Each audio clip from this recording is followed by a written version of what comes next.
I guess the thing that I like about this is this kind of quiet time as a parent and a child to share this and have him have the immersion. It's not just the family experience for us of he and I being together, but it also puts the other side of our family together as well, and it's a really nice experience for the whole 2 days.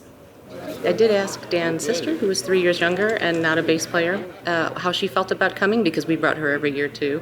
And she said, even as a sibling who was not taking any of these lessons, she just felt like she was being taught to experience and love music and felt very valued as well. And I think that really speaks to the family environment that Richard created.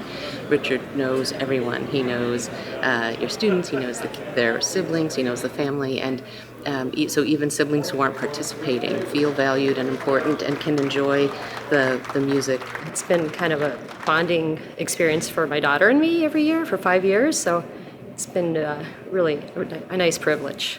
She's had opportunities to play some music that she was never exposed to really at her high school, and perform with a large ensemble of other bassists. I mean, there's no other opportunity to perform with 30, 40 other bassists in one room, and so I think that's inspired her as well.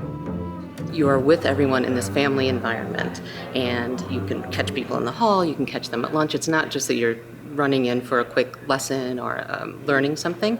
And I think that adds to the support for the families too, because the clinicians are happy to answer any questions that parents have. Parents are talking to each other. We know that we can count on them really for any advice or support, and that doesn't go away when you walk out the door after the end of the second day.